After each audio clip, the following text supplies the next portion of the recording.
तो मेरा तो सबसे पहले आपको यही एक बात बोल देता हूँ कि हार्ट में इतनी जोरदार अगर हार्ट गिरता है तो उस टाइम में क्या आप नींद में सोए हुए रहते हो क्या?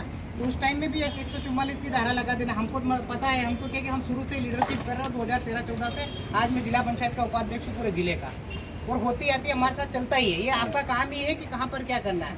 आप मुझे ये बताओ कि कल इतनी जोरदार लड़के के साथ मारपीट की तो आपने ये लगाई 323, 506, 34, और उसके बाद में ये माता पिता हो रहे हैं, उनके ऊपर आके दबाव थाने के अंदर अगर मारने की धमकी देता तो आप लोग क्या कर रहे थे? यहाँ पर वीडियो बना रहे इन दोनों का। आप टीआई साहब को आपका हम मान सम्मान करते हैं और बहुत ही शानदार आप हमारे बात। हम आज से नहीं, पुलिस प्रशासन को शुरू से ही हम लोग और हमेशा हम सपोर्ट करते हैं, लेकिन आज हमको यहाँ पर आने की जरूरत ही नहीं थी। ये सिर्फ इसलिए आए हैं कि इनका दर्द है अंदर का। और रही बात, हम तो 3-4 जने ही आने वाले थे, क्योंकि हमको पता है 144 और आचार संहिता का पालन करते हैं, हम कानून को, संविधान को मानने वाले लोग हैं। हम इस तरीके से वो चीज़ें नहीं करेंगे। लेकिन मुझे ये बताओ कि इसमें 323, 506, 34 ये माता पिता बैठे हुए, इनको यहाँ पर भी थाने क्या यहाँ पर आके धमकी देना, मतलब क्या कौन सी कार्रवाई बनती है? ठीक है, अब मेरी बात सुनेंगे। हाँ। आपने अपनी बात बता दी। 24 तारीख को होली का त्यौहार था और होली में कहीं भी किसी तरह का प्रतिबंधित नहीं था बाजार के अंदर। ठीक है। ठीक है, तो वर्गों में किसी बात को लेकर विवाद हुआ। ठीक, हमारी पेट्रोलिंग पॉइंट लगातार भ्रमण कर रही थी, क्योंकि एक निश्चित जगह तो थी नहीं कि वहाँ पे हम खड़े रहेंगे, यहाँ झगड़ेंगे। ठीक है, जैसे हमको सूचना मिली, पुलिस की गाड़ी पहुँच गई। जहाँ पे जो विवाद हो रहे थे, एक वर्ग दूसरे वर्ग से लड़ रहा था, एक पक्ष अलग हो गया। ठीक, दूसरा पक्ष जिस दुकान के सामने विवाद हो रहा था, वीडियो में आप लोगों ने भी देखा होगा और हमने भी देखा है, आपस में ये लड़ रहे थे।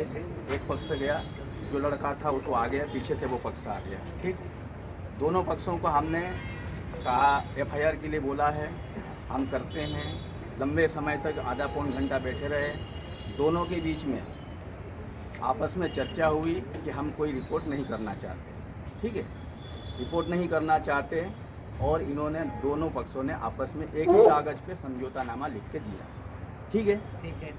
फिर बाद में ये लोग, ये इनकी माँ बैठी और ये पत्नी बैठी, वो लड़के का, ये है ना, इनका ये कहना है कि साहब हम लोग रिपोर्ट नहीं करना चाहते। दोनों पक्ष वापस चले गए।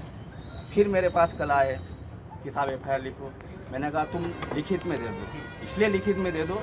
उस दिन हमने एफआईआर लिख ली, कंप्यूटर में पड़ी है। आज फिर कहोगे कि हम एफआईआर नहीं करना चाहते, लिखित में दो। लिखित में देने के लिए बोला, बाहर चले गए। फिर बाद में थोड़ी देर में आए, फिर ये मैडम बोले कि साहब हम नहीं करवाना चाहते। ये बाइक खड़ी थी यहाँ पे। अब सुन लो, बोले पहले सुन लो पूरी बात। तुम्हारी बारी आएगी तो बोलना, आप बोलना, पहले बात सुन लो। फिर चले गए। बहुत देर तक मैंने किसी आप ही लोगों में से किसी को मैंने बताया कि आप आ जाओ, मारपीट हुई तो हम एफआईआर कर लेते हैं। ठीक है, फिर इस लड़के को हमने बुलाया, इनको बताया, समझाया कि आप, तेरे साथ घटना घटित हुई है, लोगों ने मारा है, हम एफआईआर करें। रहा सवाल ये कि जिन लोगों ने मारपीट किया है, सिर्फ चश्मे वाला लड़का और कुछ नाम गांधी बता रहा है। रौनक गांधी। अरे सुन तो लो भाई, रौनक गांधी नाम उसका। ये आप बता रहे हैं, जो आप बता रहे हैं, फरियादी से हम पूछ रहे हैं। अरे थोड़ी देर बैठ जाओ, नीचे बैठो, न कि अपन यहाँ पे फैसला लोग और भी हमारे से वरिष्ठ अधिकारी हैं, आप हमारी बात, आपकी बात उनके सामने रख सकते हैं। तो इस लड़के को हमने बुलवाया, ये माताराम और ये तो चली गई थी। फिर इन्होंने उन लोगों के सामने बताया कि हम रिपोर्ट नहीं करना चाहते, लेकिन हमने कहा कि नहीं, घटना घटित हुई, हम रिपोर्ट लिखेंगे। तब जाके इन्हें ये रिपोर्ट लिखवाई। ठीक है, अब बताएं आप। देखो साहब, हमारा ये कहना है, एक आदमी बोल रहे हैं, आप बोल लो।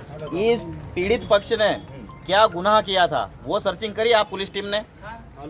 ठीक, रुको सही। वहाँ पे दो पक्ष लड़ रहे थे। ठीक है, दोनों पक्ष लड़ रहे थे। इसमें ये भी मार रहा है, ये इनके साथ वाले 8-10 लड़के थे, वो भी मार। हम ये नहीं जानते कि इसके साथ का इसका साथ, लेकिन एक दूसरे को मारपीट कर रहे थे। हमारे अपने समुदाय में लड़ाई झगड़े आम बात है। एक आदमी बात कर रहे हैं साहब, हमारे अपने समुदाय में ये लड़ाई झगड़े आम बात है, लेकिन हमारे अपने समुदाय के साथ ये गैर आदिवासी लोग इस तरह से मतलब किस तरीके से इस भाई के साथ मारपीट करी वो संज्ञान में आपने लिया? वो भी बात बता दो सर, आपके पास वीडियो प्रूफ है, उसके आधार पर आपने कार्रवाई नहीं करी। कल मेरी बार रिक्वेस्ट करने के बाद में आपने कार्रवाई करी। हम वो उन भी कार्रवाई फर्जी सही नहीं हुई। कप्तानों उसके पे बाद- कार्रवाई चाहते सर हैं। 2 मिनट, उसके बाद में यहाँ फरियादी पक्ष यहाँ होता है, उसके बाद में दूसरा पक्ष आकर थाने पे डराता है, तो ये आप क्या कर रहे थे? उसमें आपने कोई कार्रवाई नहीं करी।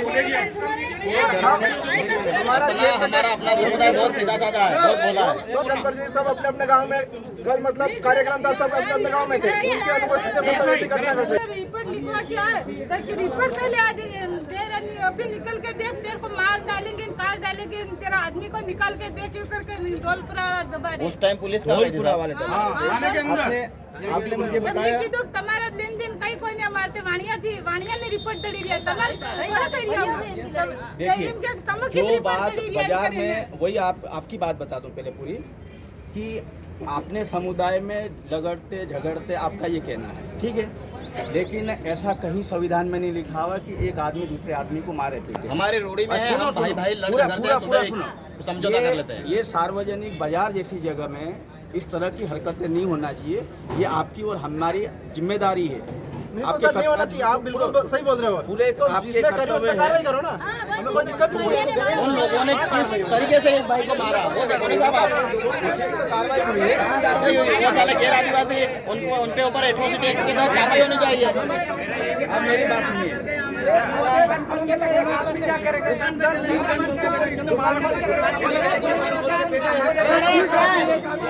आप सुनो तो सही 2 मिनट। हम संविधान को मानते हैं, हम कानून को मानते हैं, हम पुलिस को मानते हैं। अगर हम बिरसा मुंडा और टांटिया मामा का खून है, आप बताओ आदिवासी के अलावा